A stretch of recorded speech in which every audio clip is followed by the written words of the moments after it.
So my childhood growing up, it was a rough childhood. It was a rough upbringing, rough neighborhoods. I didn't know my biological parents and was raised by my second cousin, who I consider my mom, and my siblings, even to this day.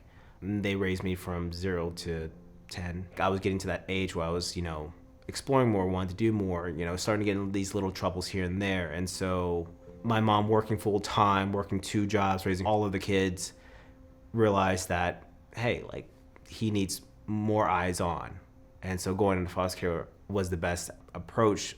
And so it was a hard transition at that point where, you're raised by someone that, you love, and now you're kind of pushed off into another family.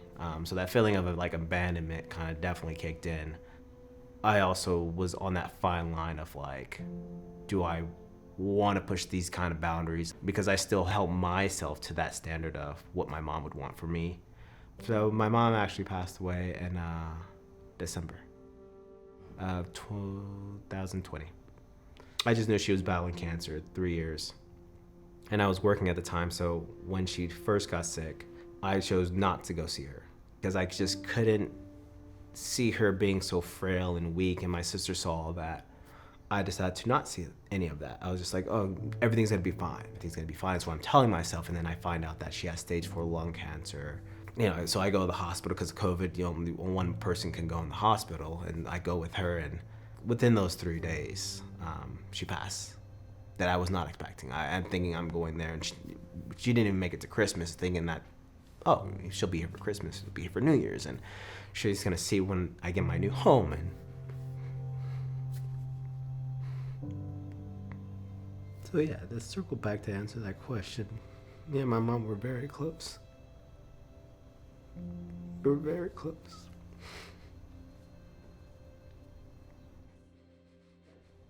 I'll always have her as that person that I think about whenever I'm making these decisions, like what's a good decision. Would my mom approve of this decision? She definitely did not approve of me joining the military whatsoever, but she did give me her blessing like right before boot camp. And she understood that this was my decision. The military was my way out of Stockton and avoiding becoming something that I felt wasn't even me, but also that would disappoint my mom if I did fall into it.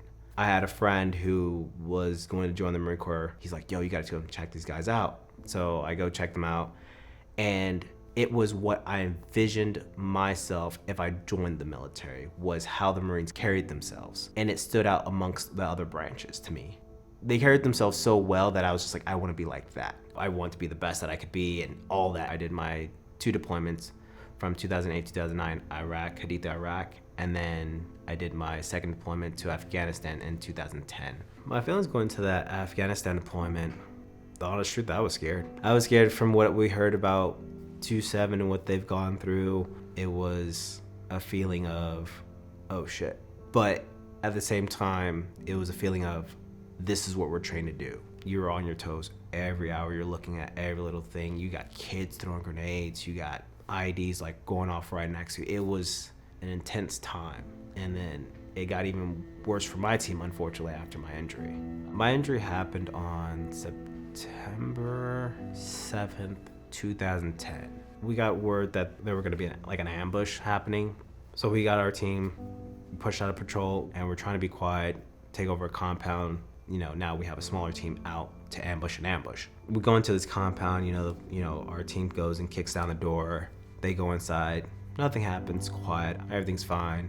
So my thought process of like, oh, there's nothing that's happening in that room. There's no boom, there's no gunshots, there's nothing. So I'm like, okay, nothing to worry about right now. They're inside for what felt like an eternity to me for some reason. So I tell my junior Marine, I'm like, hey, I'll be right back. As I walk in, I take like 3 steps into this building, and the IED goes off, and now I'm laying on the floor. At the time, I didn't know what just happened.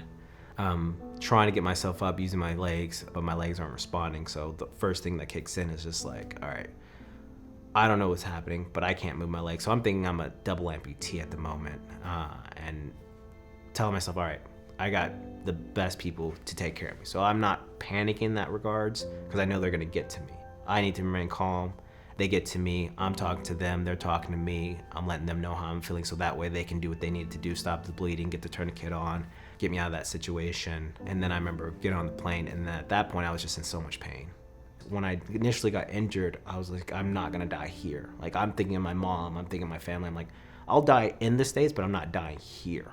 I woke up at Camp Bastion Hospital. My leg was amputated, so what ended up happening was the IED severed my right leg below the knee, so that was just hanging on by a little bit of flesh from what I did see, and then woke up and that was completely amputated and removed, and then my left leg was just completely wrapped up. When I got back into San Diego, it's a reality hitting me where I'm now using crutches, I'm going to all my appointments and realizing, oh crap, like I'm missing a leg.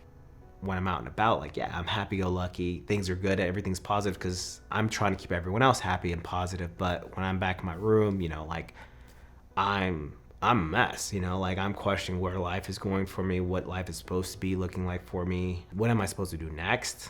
You know, I had an idea of like re-enlisting, and now it's like, okay, I guess I'm getting out, and do what? Now I have to figure out a job and school, and, you know, I was getting to a point where I was like, questioning God, just a lot of just, you know, mess. Abusing my pain meds was probably the worst, because even after I would leave my room, it's going back to, you know, yeah, I'm fine, you know, everything's fine, you know, but then I'm questioning if do I want to live? Why am I alive? I know that I'm here for a reason. If I was meant to be taken off this earth, then that would have been the case, but I'm here for a reason. So what am I here to do? And it's like, well, what do I want to be doing at this moment? I want to be active. I want to get out of this room. I don't want to be in this room. So I had to, you know, cut off all my pain meds because I found myself just abusing it. And that stemmed from my upbringing as a child. Of when I was born on a bunch of drugs. I didn't want that to be something that I fell into. I wanted to prove to myself that I was left on this earth for a reason. Being active was my way of challenging myself, and saying like, okay, my leg is not going to limit my ability to do things that I want to do. And that's how I found Paralympic sports. And it kind of just takes off from that point where I'm walking and now running. And from 2011 to 2012, I'm at my first Paralympic trials up here with like these big name people and running alongside them, or at least being in the same venue as them. And I was like, oh my God, like this is what I want to do. I want to get to their level. And so that's where it all kind of takes off. I climbed Mount Vinson a little under 3 years after being injured. I knew nothing about mountaineering at the time, and now I'm like on one of the coldest mountains, one of the 7 summits in the world. And then alongside that, like it was being filmed, and I'm like, this is for anyone who's in this same situation of being an amputee or feeling like they can't. Like if I can do it, like I want to show them that they can do it as well. It's hard, it's not easy, but I get to the summit. The icing on the cake was I got to call my mom from this, you know, the highest point in the world. So it was, you know, I'm crying, I'm excited, I'm happy. And it was such a defining moment for me that it told me that I can do anything that I set my mind to. I didn't have this strong belief that I needed help at that point mentally. I did seek counseling, and I did talk to a therapist, and I did constantly go and see the therapist, but I was never opening up to the therapist like I needed to. It almost felt like I was told to do it, so I did it. I wasn't ready to open up like that. I wasn't ready to share these thoughts and ideas or what was going on inside of me. Years later, where I started to realize like it's really bothering me. Like it's affecting my life. It's affecting things that I want to be doing. Like my mental health is really, it's not good. And then I made a decision to go out and seek mental help on my own. So I wasn't forced anymore at that point. It was my choice that I wanted to see this person, and I wanted to actually give it a go and open up. And so the more I was able to talk it out, the more I was able to understand like it's normal. Like what I was going through was normal. These thoughts were normal. Like I did go through something traumatic, and a lot of this was suppressed. Now I'm vocalizing it. It's not all in my head. I do have these, you know, things that I am struggling with, and they're not bad things. They're not things that are, you know, that makes me weak. It's just things that I need to take in consideration so that way I can have a better life. I can manage it so that way I'm not, you know, dragged down by it. I would recommend anyone to go to therapy. What you'll gain from therapy is what you want to get out of therapy, whether it's a feeling of you're free from this thought, or you're feeling like, oh wow, someone understands me, or hey, I'm not crazy, or I'm not the only one going through this. kind of feeling. Headstrong or similar organizations trying to make this positive impact. Their goal is to, I would say, more so normalize mental health, because we all are struggling. We're all human. We're all going through our own fights, our own demons that we're battling. We're all going through something. And to normalize it allows others to be able to talk about it, to go to your friends and be like, yo, like, I'm just really having a hard time today, or go to your family member and say, I'm really low today. It's all there. If you need it, it's here, and they're willing to welcome you with open arms. I think it's hard to say that time heals all wounds in a sense of trauma, because it's a memory. But as time goes on, you learn more and you learn more. And I think that is where time heals all wounds, is simply you now can understand more the reality of me being me, or us being human, is that we have control and we make our own choices. But now I have to understand that my choices dictate the path that I'm taking.